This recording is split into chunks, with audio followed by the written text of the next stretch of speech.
大家好，我是山奈。澳洲呢，一直以来都被誉为最安全的国家之一，因为秀丽的景色成为了当时许多年轻人的旅行胜地。可是，在上世纪90年代，澳洲对于背包客来说，简直就是旅行禁地。原因竟然来自一位看上去并不起眼的司机。在1989年到1992年期间，有一名热心的便车司机让7名无辜的年轻背包客命断荒野。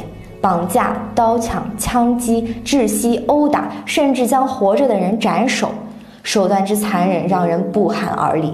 他的名字叫伊凡·米拉特，是澳洲史上最臭名昭著的连环背包客杀手。1992年9月19日，在新州森林公园里，2名慢跑者闻到了一种刺鼻的腐臭味。抱着一探究竟的想法，他们在繁茂的森林里找到了一个土堆，然而里面散落的赫然有头发、人骨、残缺的衣服和鞋子。他们立即报警，警方赶到后迅速展开搜寻，但万万没想到的是，第二天在仅仅离这个土堆30米远的地方，又发现了第2具尸体。死者是2名年轻的女孩，尸首已经高度腐烂。经过艰难的取证，警方确定他们就是此前在附近失踪的2名英国背包客。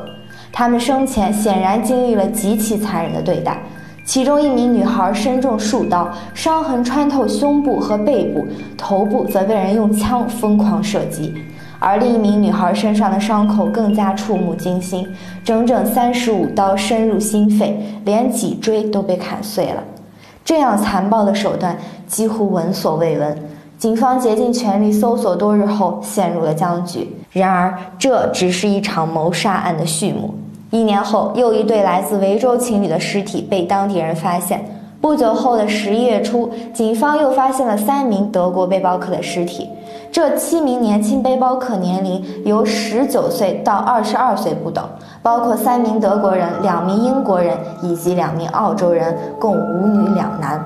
他们被发现时，尸体分别有多处枪伤或刀伤，有的被残酷虐打的痕迹。其中1名德国女生的头部则直接被砍掉，头颅至今未能寻回。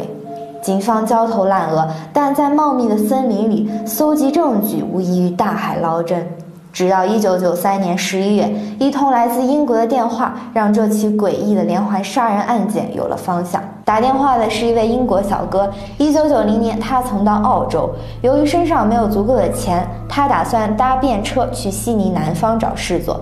当时，一名开着银色尼桑、肌肉发达的男子主动停车，表示愿意热心地载他一程。结果，车开到州立公园附近时，司机突然从座位下抽出刀、手枪和绳子。一惊之下，这名英国小哥不顾一切地跳下车狂奔，而那个司机则在后面穷追不舍，疯狂地开枪。幸运的是，子弹没有打中他，他顺利逃走了。直到1993年底，这位小哥在英国听说了这起离奇的澳洲连环杀人案，这才意识到自己可能是唯一幸存的生还者。他重新来到澳洲，帮助警察从几十个嫌疑人中认出了这个真名为伊凡·米拉特的连环杀人犯。米拉特是名道路工人，出生在1944年，他是家中14个孩子中的第5个。他的家庭并不和谐，父亲酗酒，时常殴打妻子，母亲则暴力，甚至用刀捅过亲生孩子。在这样环境下长大的米拉特沉迷于暴力和武器，8岁时就用散弹枪和刀捕杀动物。1962年，不到18岁的米拉特在汽车后座枪击了1名无辜的出租车司机，导致其终身瘫痪。而这些年来，他一直假扮热心的司机，以让人搭顺风车为由，将无辜的背包客拐到那片森林公园进行残忍的虐杀。调查人员相信，受害者极可能多于7人，因为接近案发期间，另有10多名背包客也在附近失踪。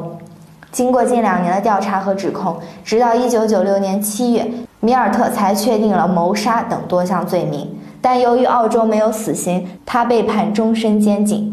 入狱后，米拉特也没有消停过，他先是被另1名囚犯殴打，再和狱友一起试图越狱，因此被转移到新州最高安全监狱。